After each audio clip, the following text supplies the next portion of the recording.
inshaAllah, the sunnahs of the bathroom. So when a person is entering the bathroom, a few things a person should keep in mind. Number one, before entering, a person should read the dua. Allahumma inni a'udhu bika min al-khubuthi wal-khaba'ithi. O Allah, I seek refuge in you from the evil jinns, male or female. So we understand jinnat, they live in places of filth and dirt. Bathroom, great spot for that. So jinnat tend to be there. And when a person does not read the dua, you're in that bathroom, the jinnat, they can see you, but you cannot see them. They can bother a person. They can influence a person. When you're using the bathroom, you are exposed. You are putting yourself at risk for these shayateen to cause you harm. When you read this dua, what happens? You become concealed from their eyes, and their harm can no longer reach you now, because you are protected from them. And respected listeners, remember that a lot of times there's physical illnesses that we see in this world, maybe from bacteria, from germs, from this and from that. But there's also a spiritual element to sickness, where many people, so many things are out there. Evil eye, this, that, so many different sicknesses. A lot of times it can also come through what? Through the evil effects of shayateen and jinnat. So when we're eating, protect yourself by reading the dua. If you don't read the dua, you don't read Bismillah, shayateen eat with you. You are opening yourself and putting yourself at risk.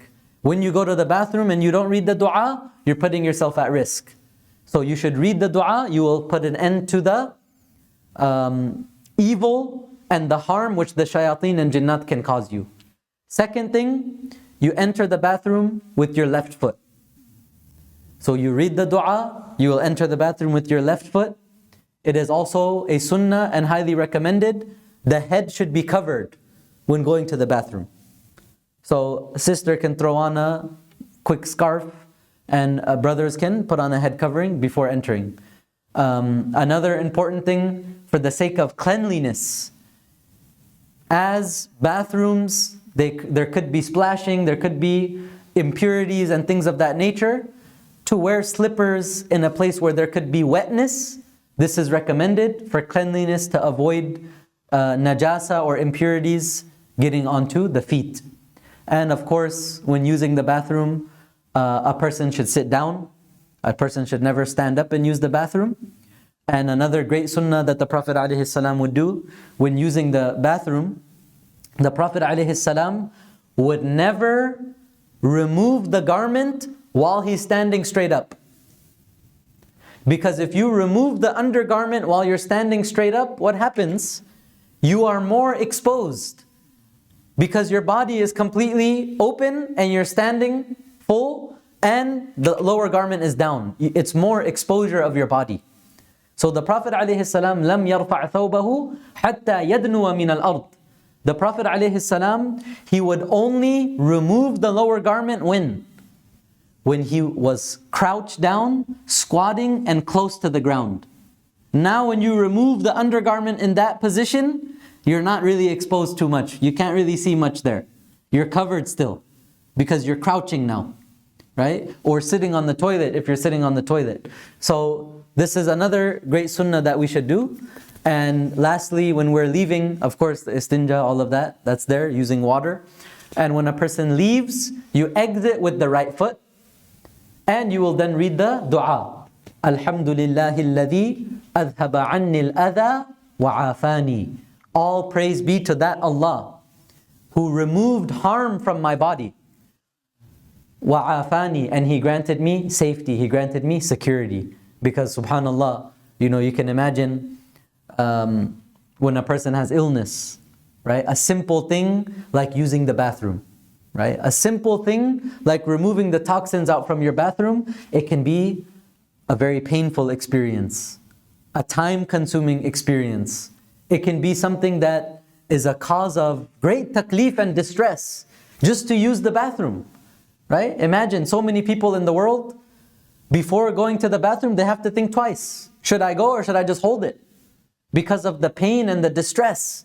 Subhanallah, just being able to go, relieve yourself, there's no pain, you don't have to worry, clean yourself and you exit. Subhanallah, that's a ni'mah of Allah. Imagine there's people today, they have bags on their bodies. They have bags. The waste does not exit their body and go into the toilet. The waste exits into a bag which is stuck to their bodies. Can you imagine what a taklif that is? Right? Allah has given us the ability, you can extract the waste out of your body with afiyah, with ease. Allahu Akbar, this is a ni'mah from Allah. There's a story that's mentioned, and I'm going to end off with this. They say there was a king, and this king was a big zalim, big oppressor. So he used to torture all the people. So eventually, what happened to this king? He became sick. He was unable to urinate. He was not able to use the bathroom.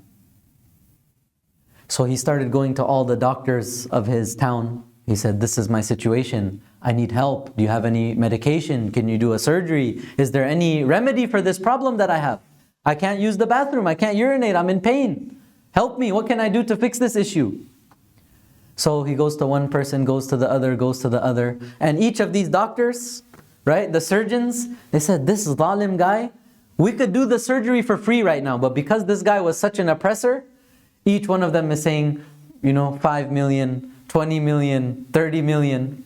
So now the king is like, what do I do now? All the doctors, they're going to take my whole kingdom. That's how much they're asking of me.